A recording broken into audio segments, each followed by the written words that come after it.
Hi, I'm Kristin Omdahl and welcome back to my studio. Today I'm going to show you how to crochet a flower. Very easy, step by step from the beginning. Even a beginner crocheter can follow along with these simple steps to create this beautiful crochet flower.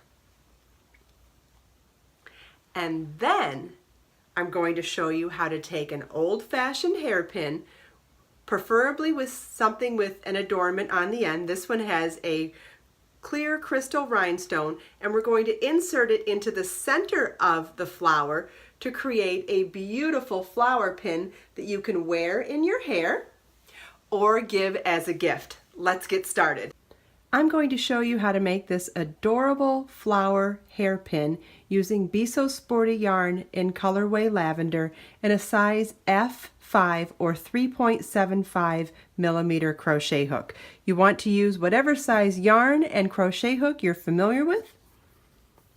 And if you are starting this brand new, I would definitely recommend using a yarn and a hook you're super familiar with until you learn the technique, and then apply it to whatever size yarn you would prefer for your flower. We're going to tie our yarn onto our crochet hook. You can use a slip knot or a square knot, whatever you are more comfortable using, and we're going to start with a chain 5.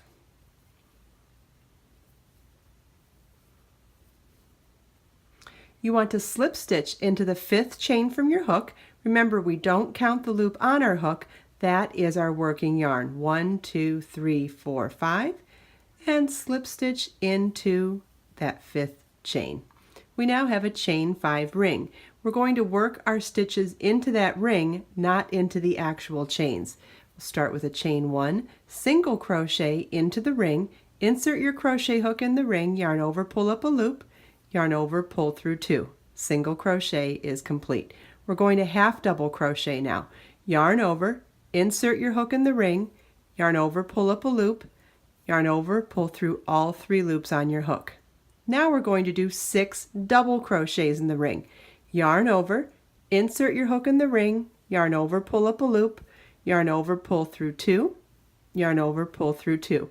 1 double crochet is complete. We'll do 5 more.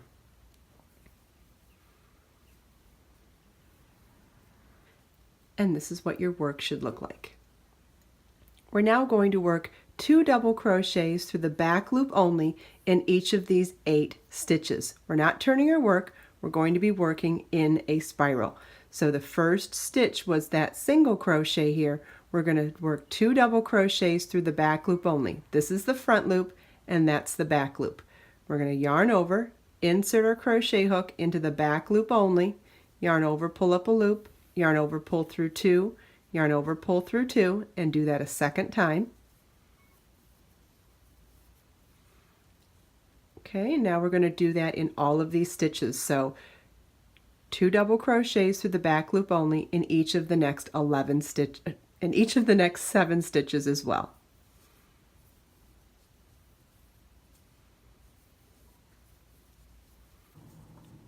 Okay, and this is what your work should look like now.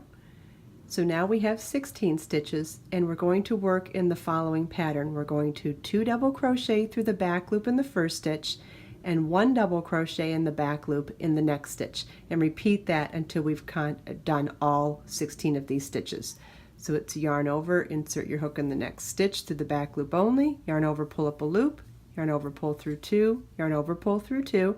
Do that again in the very same stitch, back loop only, and then in the next stitch only work 1 double crochet through the back loop only. So we're going to do that repeat 8 times. So 2, 1, 2, 1, 2, 1, do it for a total of 8 times. So that's our first repeat.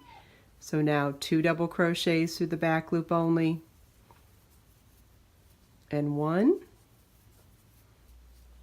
Okay, we did 8 repeats, so we now have a total of 24 stitches in this round, and this is what your work should look like.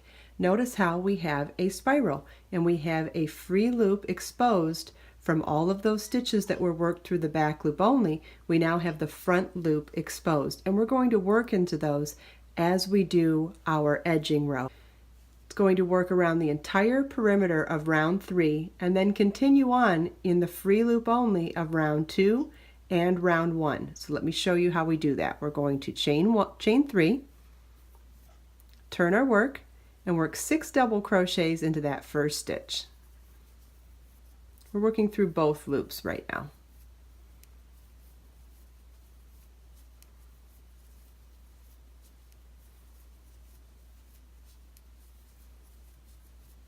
Skip 1 stitch and single crochet in the next. Skip 1 stitch and 7 double crochets in the next.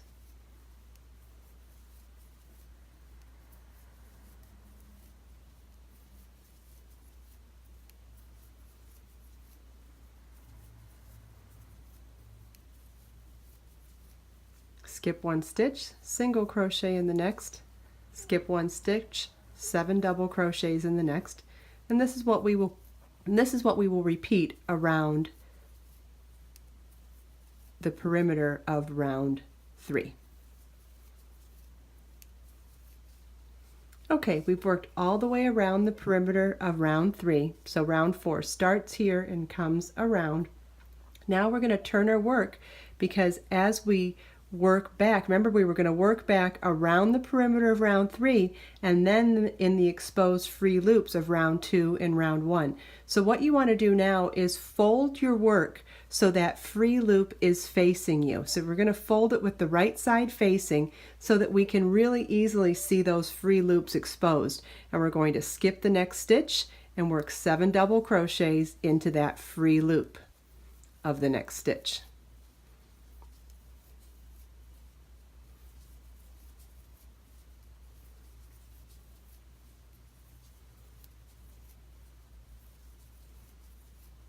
Then we're going to skip the next free loop and work a single crochet into the next free loop.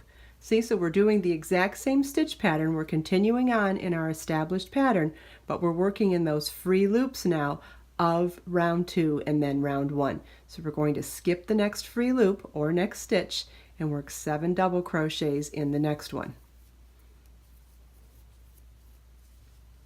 Skip the next one and single crochet in the next one. And we're going to repeat this all the way around until we get to the center or beginning of the flower.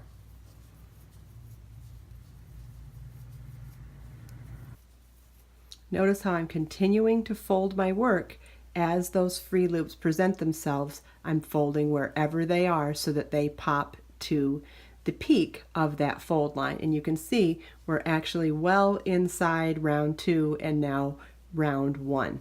But we're just going to do the same exact thing we did for the other round. So we're going to skip the next stitch and single crochet in the next.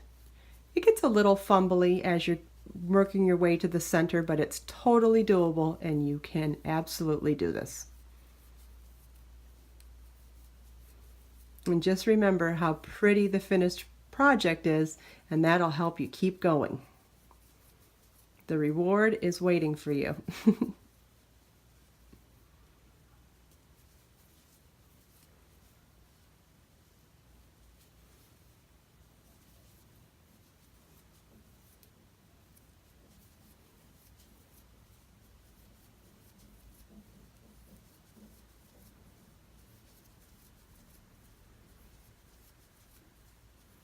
Okay, I've come all the way to the center now, so I'm going to cut my yarn and fasten off.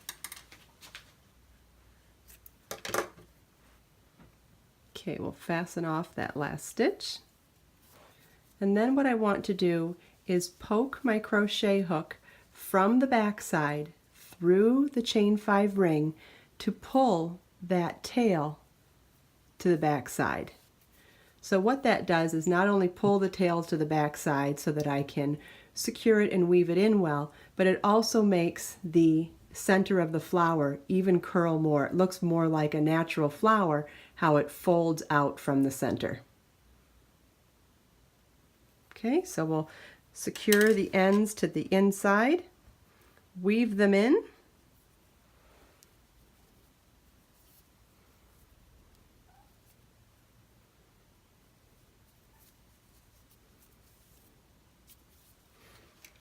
you'll want to use a yarn needle. weave in your loose ends. Weave them in a couple of directions to make them nice and secure. If you're going to be using this flower as an embellishment that is sewn onto something, you could use these tails as the sewing thread. Or if you were going to add a button to the center of the flower, you could use these tails to sew a button into the center.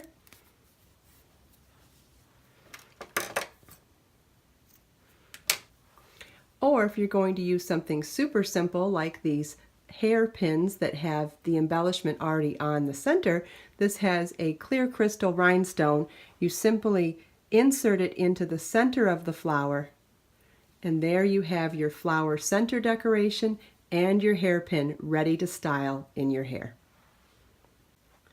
Please visit my website where you can download this super simple pattern and get information on ordering any of my beautiful yarns and the hairpins. This one uses Be So Fine yarn, which is fingering weight, and this one uses Be So Sporty yarn, which is sport weight. And if you use something larger like a DK, a worsted, or even a chunky yarn, you could make even a bigger flower, which could be used as a really fabulous dramatic hair accessory or an adornment on a bag. If you enjoyed this tutorial, please like the video, share it with your friends, and subscribe to my channel for more videos. Let us make time to create, share, and inspire today and every day. I'll see you next time.